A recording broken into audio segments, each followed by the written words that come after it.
This is about nephrotic syndrome.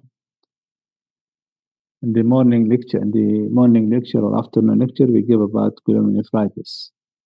So this actually just continuation about what we already spoke in the morning.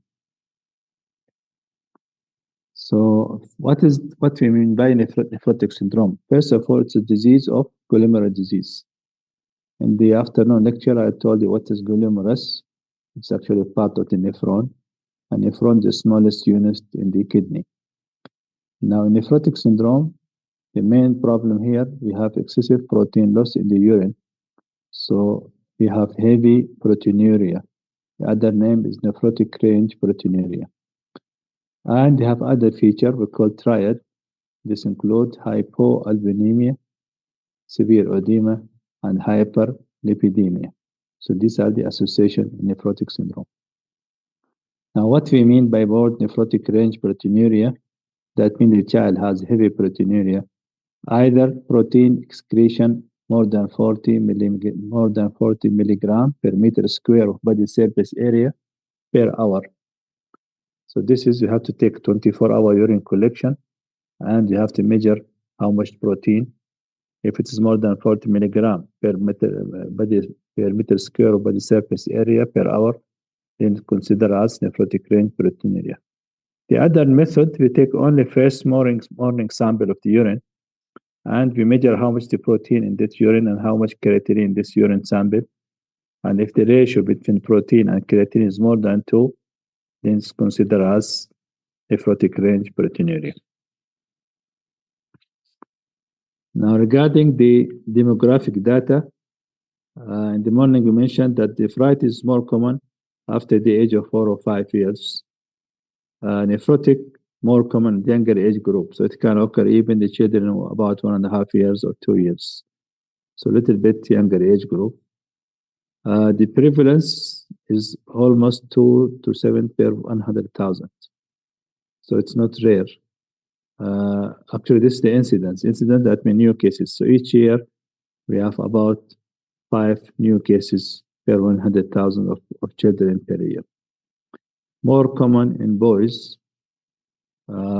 Comparing to nephrotic, we said slightly more common, but here it's almost double in the boys. What is the commonest cause of nephrotic syndrome for pediatric?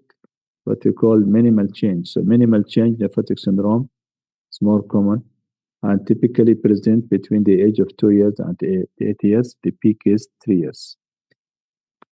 Now, if we want to make a classification, we further make classification to 2 groups. First group is what we call idiopathic, or other name is primary. Here, there's no obvious cause of nephrotic syndrome, and the top is minimal change. Minimal change is almost 80% of the cases of the idiopathic or primary. We have also genetic causes. Okay. Here, the best example is the Finnish type. The Finnish type is a congenital nephrotic syndrome that may present in the small babies after birth, and it is a very severe type of nephrotic syndrome. We also have other causes like Alport syndrome. So this all under the primary nephrotic syndrome. What about secondary? Under the secondary, we have either infections like hepatitis B, C, malaria, syphilis. We have also inflammation of the glomerulus. So in the morning, we mentioned glomerulonephritis. 10% of glomerulonephritis may change to nephrotic syndrome. So here we consider secondary also because it is following post-streptococcal glomerulonephritis. We have immunological causes like SLE, like food allergens and bee sting. And rarely we have malignancies can produce the picture of nephrotic syndrome like lymphomas and leukemias, or medications like penicillamine, gold, and so on. Now, what is the pathophysiology? The basic pathology is similar to the previous one. So either we have complex disturbances in the immune system, that means antigen-antibody complex, or we have genetic abnormalities in the proteins which form in the basement membrane.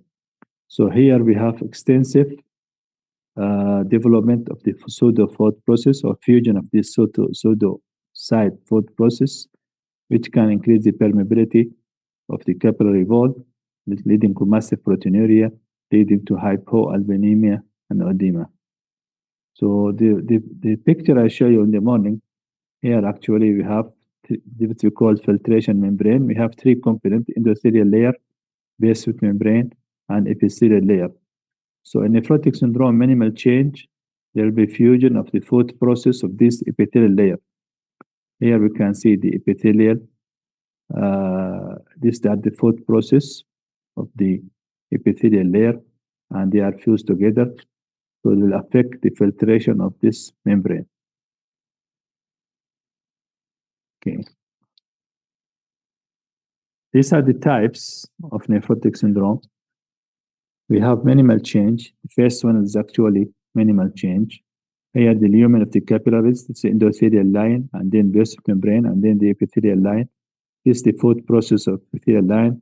They are fused together and affecting the permeability of the membrane. In the mesangial matrix or mesangial cells, there's no problem.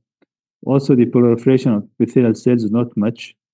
Proliferation of the endothelial cells is not much. So only problem in minimal change is the fusion of the food process. Now coming to the second type, which we call membranous type, here you can see there's many problems. First of all, there's the deposition of the immune complexes. This is the black color. These are the immune complexes deposited just below the epithelial lines. This we call subepithelial deposits, antigen antibody complex. And the basement membrane getting thicker, as you can see, compared to this. This we called membranous type. If there is also associated proliferation, then we call membranoproliferative. But if it's only membrane thickness, we call membranous type. In proliferative type, we have increased the number of the cells of epithelial cells, as you can see here, as well as the endothelial cells, sometimes even mesangial cells. This is why I call this is proliferative type of nephritis. You may have together membranoproliferative. Now in pediatric, 80% are due to this one is minimal change. You may have other types that even membranoproliferatives or severe proliferative nephritis. Now this table actually shows the difference between three. The minimal change, if you do light microscopy, you will find normal. But if you do electron microscopy, you can see there's fusion of the food process. There's no deposition of the antigen or antibody complexes here. In other types, for example, in focal segmental glomerulosclerosis, you can see even by light microscopy, there is sclerosis, that means fibrosis, focal fibrosis. And also there's food process fusion by light, by electron microscopy. But the main thing here, there's also deposition of the IgM and C3 in the glomerulus. In membranoproliferative nephritis, more severe, there is thickness of the membrane. There's proliferation of the cells, endothelial and epithelials, as well as the position of the IgG complement and granules. And there's sometimes also, by electron microscopy, you can see also this mesangial matrix and mesangial cells proliferation, and also the subendothelial deposits. Now, in pediatric, the most common is minimal change, 80%. The other we rarely see, like focal segmental or membranoproliferative. They are more associated with adult nephrotic syndrome, and they are occurring secondary to hepatitis B or hepatitis C or SLE. This is the percentage of the three types. You can see minimal change, more than 80%. Focal segmental glomerulosclerosis, about 7%. Membranoproliferative is 4%. IgA nephropathy, again, is more common in adult. There is deposition of IgA in the mesangial matrix. It can present the picture of nephrotic syndrome as well as sometimes hematuria. Now, about 20 to 30% of the nephrotic syndrome in adolescent has minimal change. So even adolescent, not all of them actually belong to the membranoproliferative for IgA. Also, in adolescent, you might find also minimal change nephrotic syndrome. So the younger the age, the more likely you have minimal change. The older age, the more likely to have focal segmental glomerulosclerosis or other types like IgA nephropathy. Now, this is the clinical feature of nephrotic syndrome. Marked edema is the most important clinical picture, almost present in almost 95%. It can be rapid or could be gradual. The edema is pitting edema, starting in pre-orbital areas, can find also affecting lower extremities. Sometimes the patient also develops severe ascites, pre-effusion, pericardial effusion, genital edema, and sacral edema.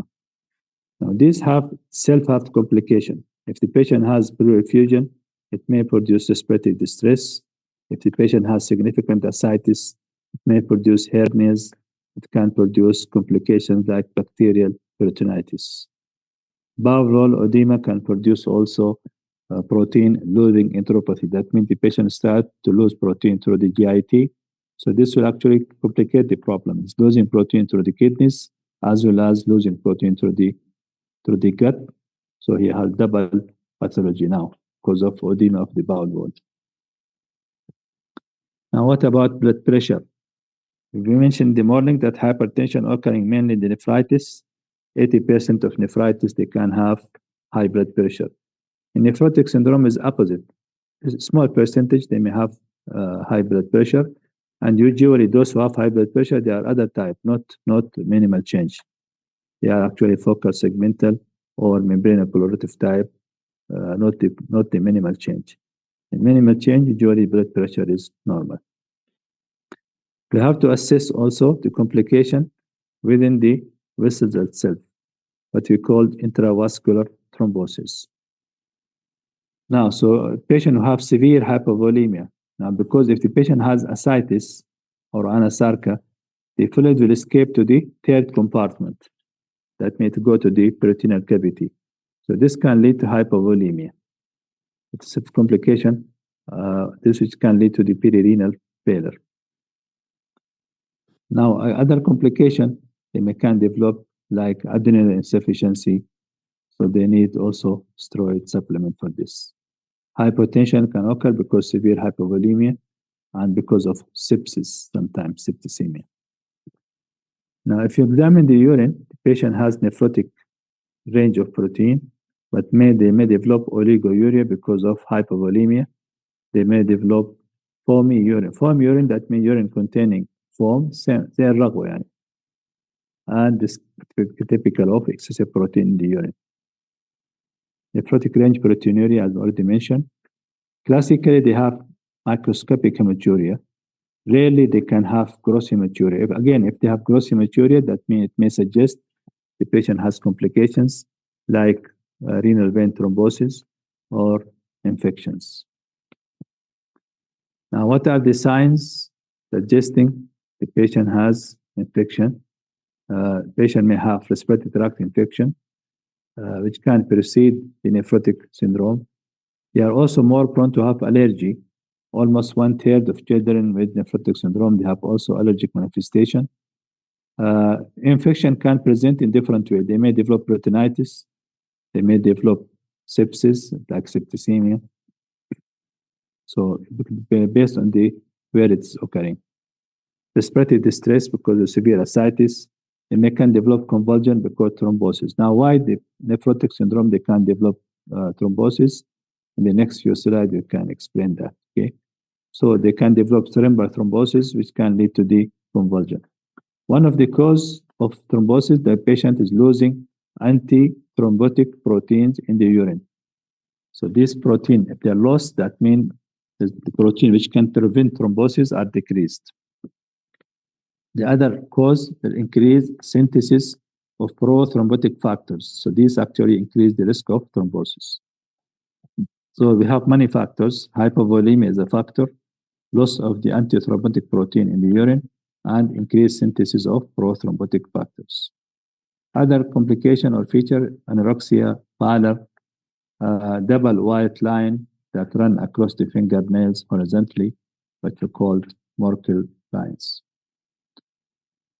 Now, this is the demographic picture of 3 types. Nephrotic syndrome, typically, as mentioned, younger age, more common in males, and they have, let me see, I have to.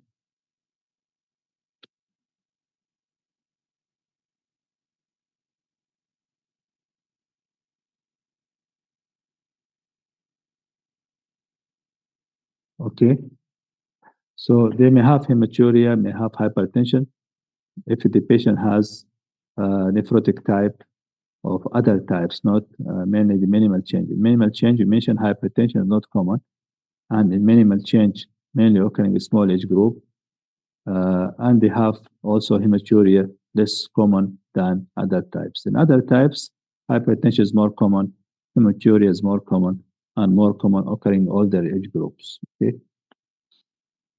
Other types, I mean focal segmental or membranous proliferative types. Now, what are the differential diagnoses of nephrotic syndrome? Any condition which can lead to the marked edema, we have to put in differential diagnosis, and this includes protein losing enteropathy, children who lose protein by the intestine. This includes intestinal disease, like malabsorption, and complication also nephrotic syndrome itself. Hepatic failure, heart failure, all this condition can lead to the marked edema. Now, in hepatic failure, they may have also hypoalbuminemia. So, in order to say that patient has nephrotic syndrome, you should have hypoalbuminemia plus nephrotic range proteinuria. Heart failure can produce edema, and chronic glomerulonephritis, protein malnutrition, all this can produce marked edema. And the last one, patient because have low protein, so he can have edema as well. Now, an investigation, starting with urine. Now, what we call urine dipstick. Now, urine dipstick is present actually in every place, in the hospital, dispensaries, in the homes. So the patient can check urine and protein by himself by using urine dipsticks. Now, in order to say the patient has significant proteinuria, if you use urine dipstick, should be at least +3. So +3, more than +3, suggests the patient has significant proteinuria. Or you can take urine samples 24 hours and can measure urine protein. It's more than 40 milligram per meter square per hour. Or you can take early morning sample and measure the creatinine protein ratio. It's more than 2. This suggests patient has significant proteinuria. Urine dipstick alone is not reliable, so it can be used as screening method, but you have to confirm by the early morning samples. You have to assess renal function. As we mentioned in nephritis, renal function may be affected. They may develop oliguria. In nephrotic also, because of hypovolemia, they may develop high urea and high creatinine. But in generally, renal function is normal. But if the patient develops complication like hypovolemia or renal vein thrombosis, then urea and creatinine may be also elevated. What about liver function? Again, liver function in simple type of minimal change will be normal apart from the serum albumin. Serum albumin will be low, as mentioned. Cholesterol will be high, triglyceride will be high. Serum complement level is normal in classical minimal change nephrotic syndrome. However, if nephrotic syndrome occurs because of other cause like membranous proliferative type, then you will find also complement will be affected, either C3 alone or C3 and C4. Look for CBC, looking for heme concentration, and we have to look for the platelets. Now, patient who have nephrotic, there is increased platelet hyperaggregation. That means platelet can easily fuse together, which lead making thrombus. Also, they have increased factors 5 and factor 8. These actually clotting factors, as well as fibrinogens, factor 2. So increasing these factors, which increase the risk of thrombosis, and increasing platelet aggregation also increase the risk of thrombosis, in addition to hypovolemia, in addition to the loss of anti-thrombotic factors in the urine, as I mentioned in the previous slides. They have increased ECR. They may have hyponatremia and hypocalcemia. Hypocalcemia could be actual, we call true hypocalcemia, and hypocalcemia could be pseudo-hypocalcemia because of low albumin, because the calcium is actually carried in the blood, bound to albumin. If you have low albumin, it may reflect as hypocalcemia. It's called pseudo-hypocalcemia.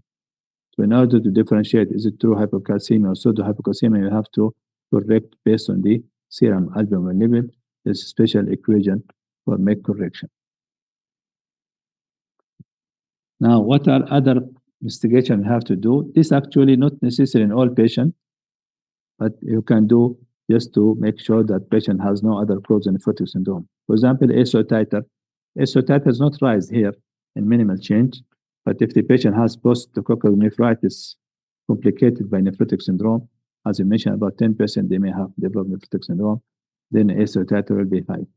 Chest X-ray are looking for pericardial enlargement, also perirefusion, ultrasound of the kidney, looking for the size of the kidney, and tuberculin test to exclude TB. Other actually, for example, anti-double DNA strand and anti-double strand DNA to exclude SLE, hepatitis B, hepatitis C serologies. This can produce other type of nephrotic syndrome like membranoproliferative type. What about renal biopsy?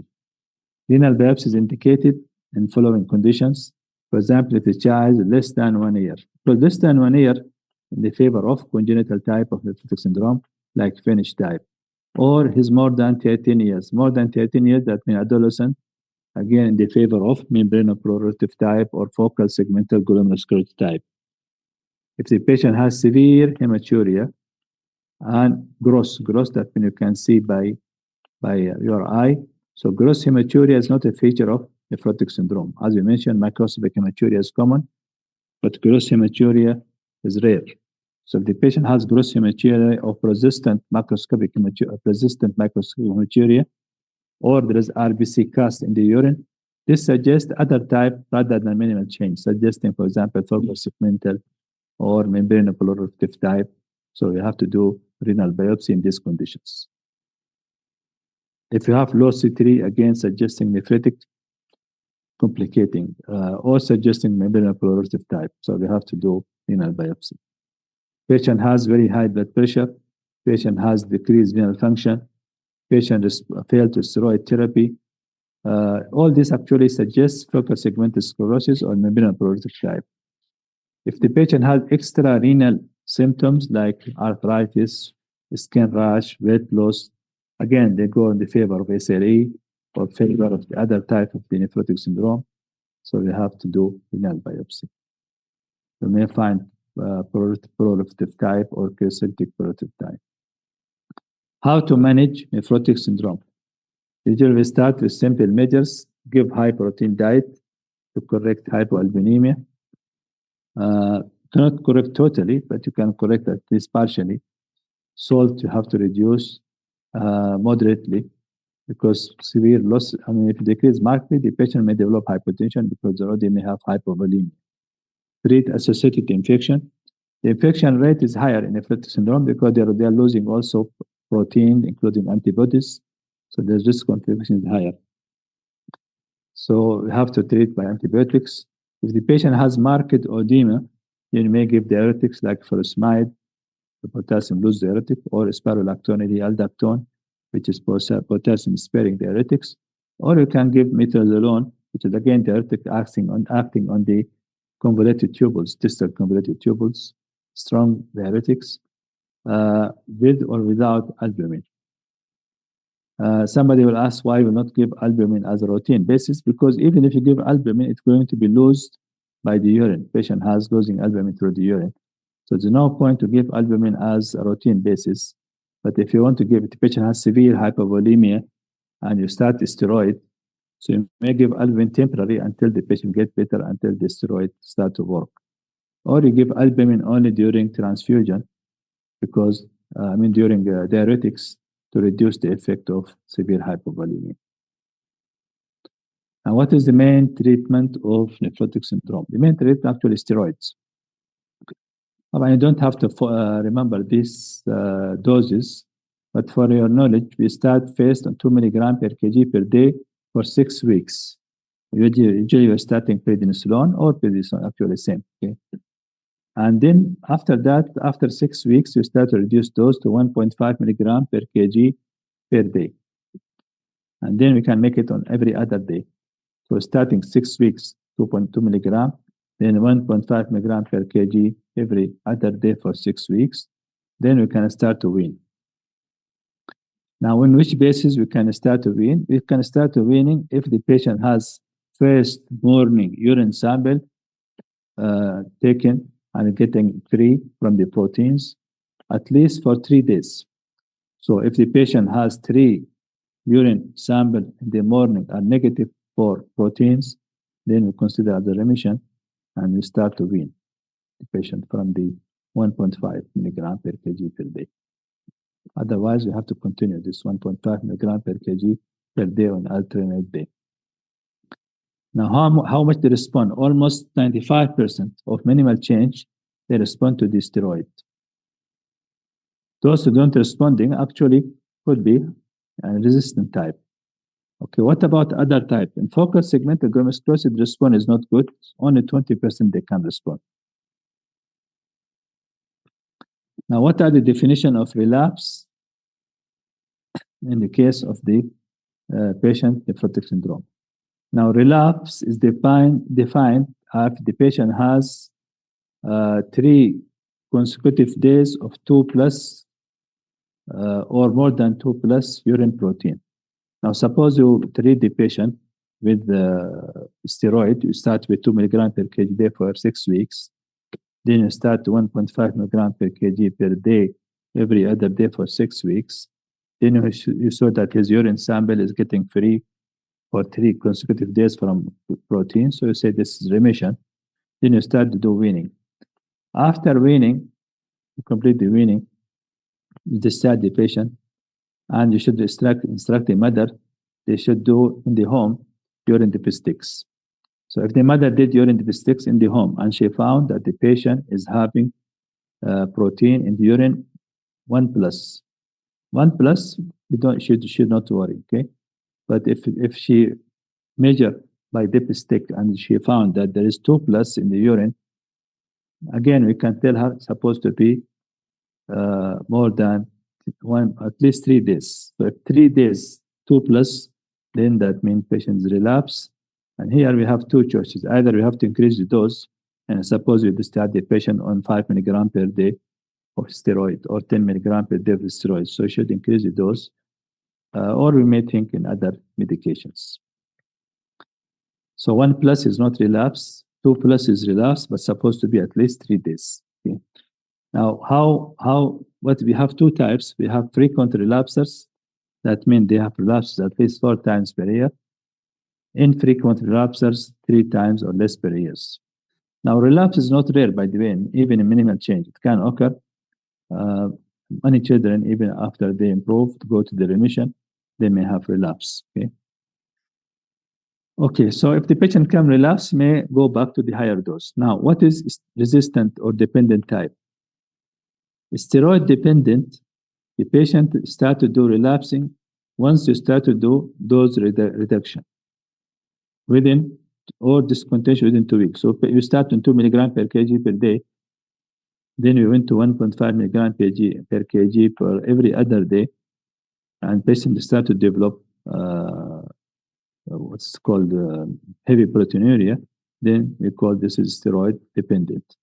Or he went to the remission, but within 2 weeks from remission, he started to develop proteinuria. So this we called steroid dependent. What is steroid resistant? Patient who didn't go to the remission at all, or he got remission only for first few weeks, then we call this is steroid resistant.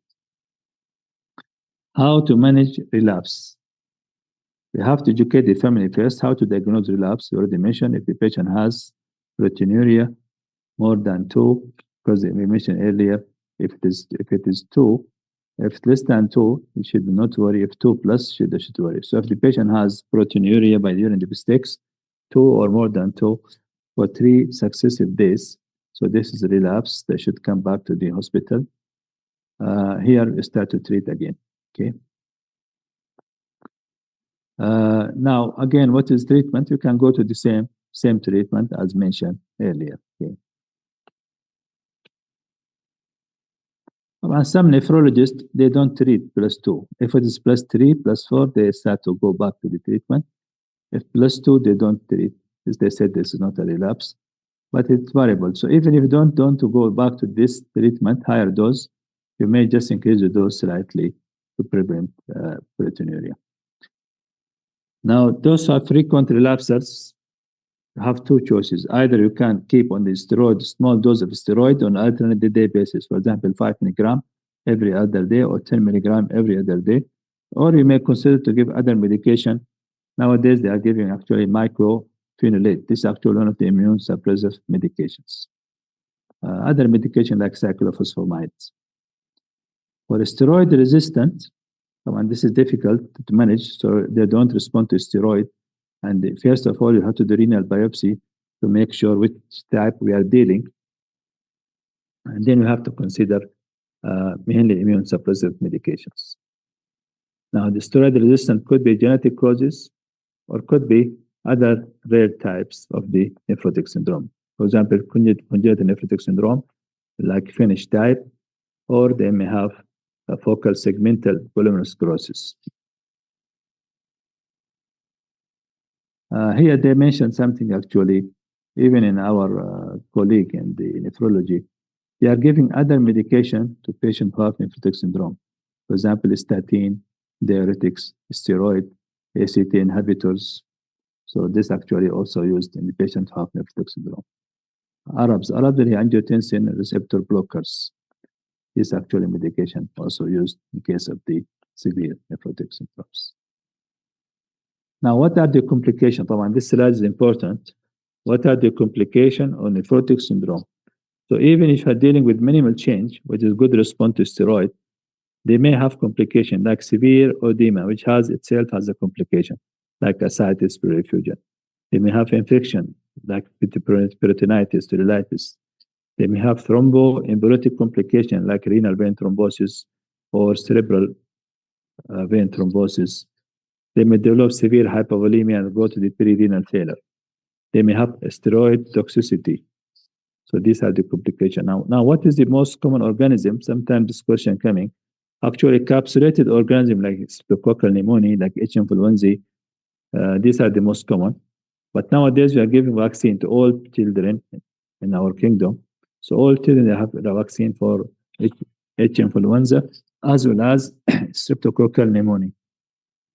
So these complications are less nowadays, but we are still see other like gram-negative organisms like measles, like Warcella. Warcella chickenpox is one of the important complications to nephrotic syndrome.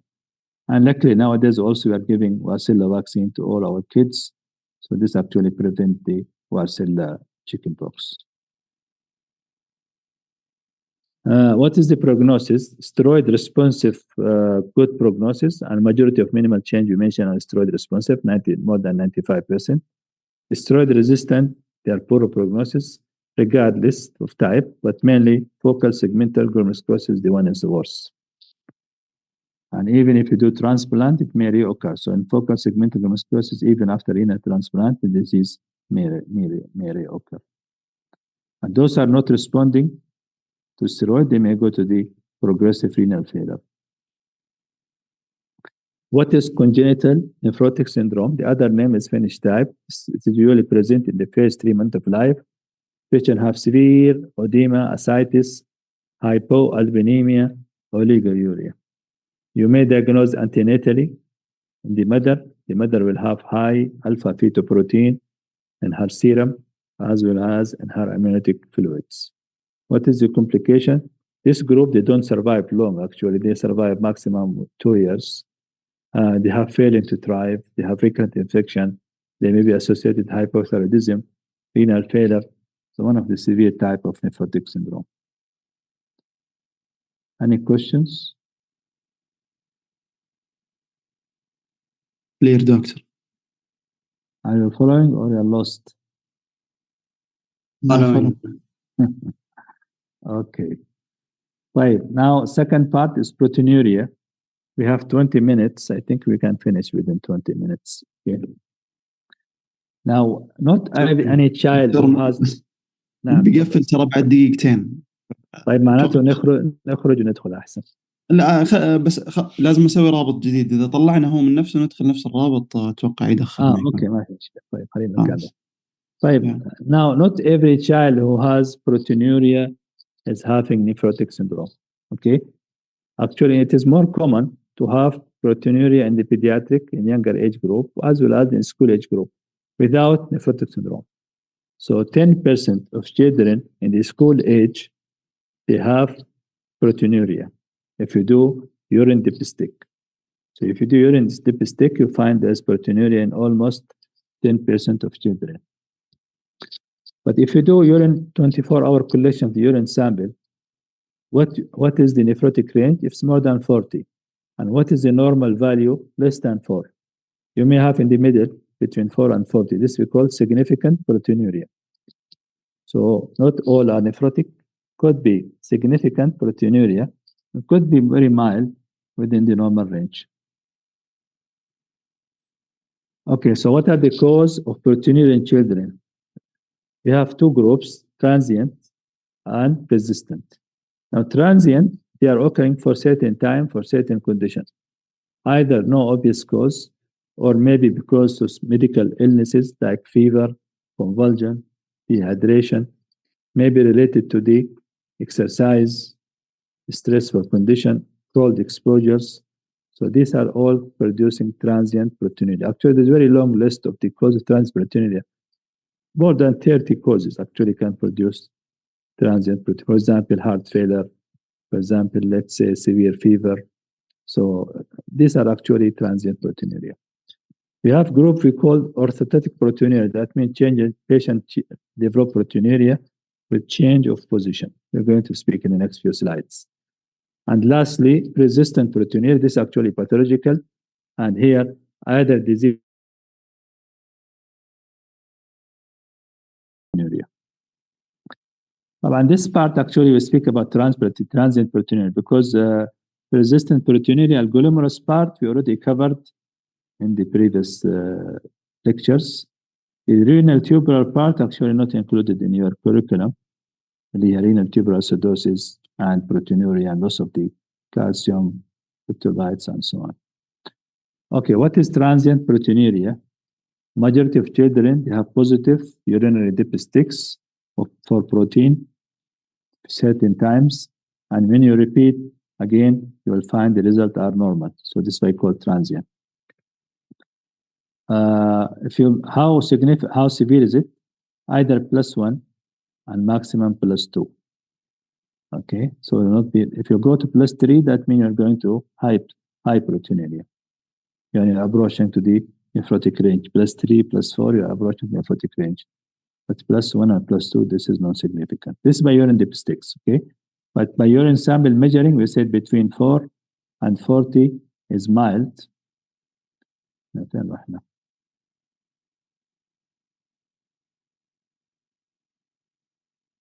Yeah. Between 4 and 40, this is the mild. This is the one you'll find by transient proteinuria. Okay, so now what are the causes, okay, of this and how to assess? Now, transient proteinuria, if you only find urine dipsticks only +1 or even +2, you don't have to do many investigation, okay? And no therapy is needed actually. You can just follow this patient. You can repeat after a couple of weeks. You want to look if still have proteinuria or not. If no more proteinuria, that means this is transient proteinuria. If you follow after a few weeks and you find the patient has still proteinuria, then you cannot say transient, you can say persistent proteinuria. Now, what is postural proteinuria? Here, the patient develops excessive protein when he change his posture, more common for school age as well as adolescent. They are usually asymptomatic, they have no symptoms, and they can discover only by chance if you do routine urine analysis. Now, this group, the patient, they have small amount of protein in the urine. They're detected by urinary dipsticks, okay? But when they change the position, for example, in upright position, then urinary protein excretion may be increased, okay? So this is why called transient. This is why called postural proteinuria. So in a supine position, it is very small or not or even normal, but in upright posture, proteinuria will be higher. Persistent proteinuria, this is actually occurring because of disease, either in the glomerulus or in the renal tubules. And here, proteinuria if you take 3 samples for 3 days, okay, and you find the urine protein is more than 2, so this is actually significant. 2 or more than 2, okay, so this is significant. Or you have to take urinary sample in the early morning. And the persistent proteinuria, as I mentioned, the disease could be in the glomerulus or in the renal tubules. طبعا especially if you have associated symptoms already mentioned like hypertension, hematuria, edema, renal dysfunction, this suggesting pathology in the glomerulus. خلاص we can stop here because this is the tubular proteinuria, tubular cause of proteinuria, either heavy metal poisoning or medications or Fanconi syndromes, which can affect the renal tubules, especially proximal convoluted tubules, and can lead to the loss of protein in the urine. Any questions? No question. طيب, a tubular interstitial disease, if the disease occurring between the nephrons, it causes interstitial disease, like pyelonephritis, for example, or like medications. This can affect the interstitial disease. I think we can stop here because this is not significant. خلاص. You can skip that. If you know questions. Any questions?